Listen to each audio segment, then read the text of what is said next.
가족 중에 누군가 갑자기 구속이 되어서 법률 상담을 오시는 분들이 정말 아무 대비가 안 되어 있는 경우가 많습니다. 갑자기 우리 아빠가, 우리 아들이 구속될 거를 생각하는 경우가 누가 있을까요? 본인도 모르는데. 구치소, 교도소 모두 사람이 지내고 생활하는 곳이기 때문에 돈이나 물건 등이 필요할 수밖에 없죠. 예전에는 영치금이라고 했지만 요즘은 뭐 영치보안금이라고도 하고요.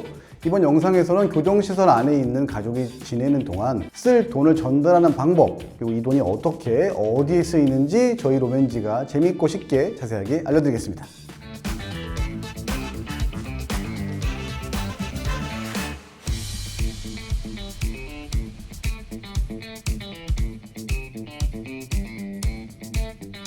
신용카드, 체크카드 반입은 당연히 안 되고요. 현금도 여러분 안 되죠. 거래를 하면 안 됩니다. 얘 때려줘. 그럼 내가 100만 원 줄게. 이런 식으로 현금 안 되고, 그러면 어떻게 과연 그분들이 돈을 쓸 수 있냐? 우선은 뱅킹, 우편 접수 이런 부분에서 선택이 가능합니다. 현재 많이 쓰고 있는 방식은 뭐냐면 사람들마다 가상 계좌가 열립니다. 여러분. 거기에 있는 곳에 입금을 하는 거예요. 한 사람당 보관금은 우선 한도는 400만 원까지 가지고 있을 거예요. 그리고 하루에 쓸 수 있는 돈은 최대 2만 원 정도입니다. 한번 가상계좌를 받으면 구치소에서 교도소로 가도 혹은 다른 지역으로 이송되어도 번호가 바뀌지 않기 때문에 계속 사용할 수 있어요. 사실 400만 원을 보관할 수 있다고 해서 그렇게 많은 돈을 한꺼번에 다 넣을 필요는 없습니다. 400만 원이 넘어가게 되면 초과분에 대해서는 따로 계좌를 만들어서 거기에 보관하게 됩니다.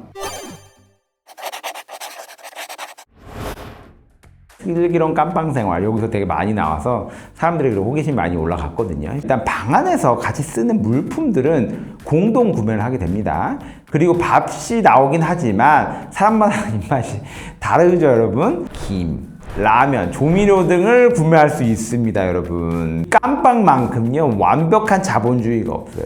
고무신은 진짜 가면 주는 거예요. 하지만 사이즈 안 맞고 막 비죠. 그리고 춥고. 운동화는 자기 돈으로 사는 겁니다, 여러분. 그게 다 권력이에요. 저희가 또 하나 화면에 띄워드릴 건데, 이런 리스트에는 먹을 것뿐만 아니라 세제, 의류, 이불 등 개인에게 필요한 것도 있어요. 대신 매일 뭔가를 살 수 있는 건 아니고 구매를 할 수 있는 날은 정해져 있다고 보면 됩니다. 그럼 맨날 앉아서 뭐 하냐?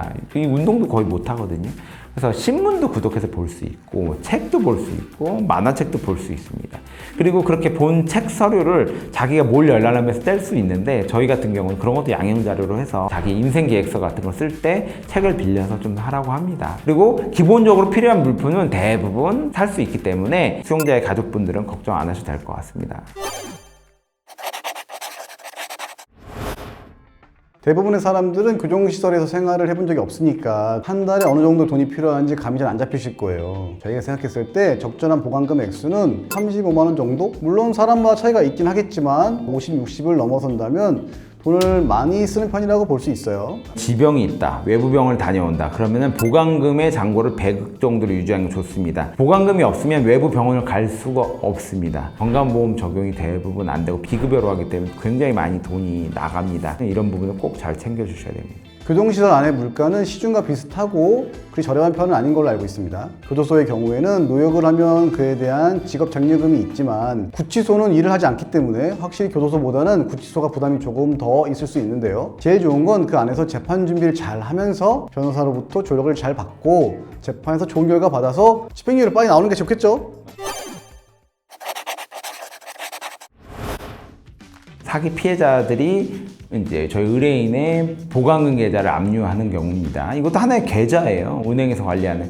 따라서 민사집행법상 전액 압류금지 채권이 아니거든요.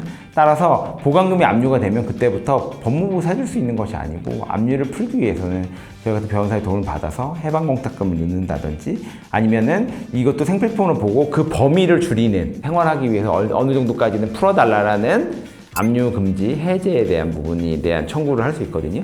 그래서 얼마 정도는 건들지 못하게 그렇게 하는 또 신청도 있습니다. 그 외에 남편의 보관금을 아내가 생계를 위해 찾아 쓰는 등 수용자의 보관금을 가족이 찾아 쓰는 건 신청을 해서 허가받으면 가능할 수 있고요. 간혹 잔액 조회가 안 되는데 무슨 일이 있는 거 아니냐 하면서 저희 의뢰인들 분들한테 연락 오는 경우가 있어요.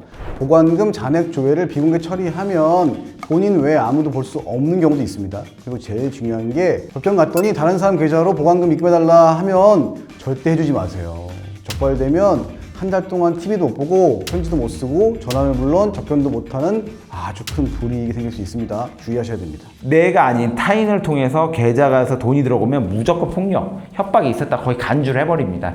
따라서 그런 경우 한 달 징벌방에 들어가거나 이런 식으로 엄청 세게 처벌받기 때문에 둘 사이 계좌 거래를 말 못하게 합니다.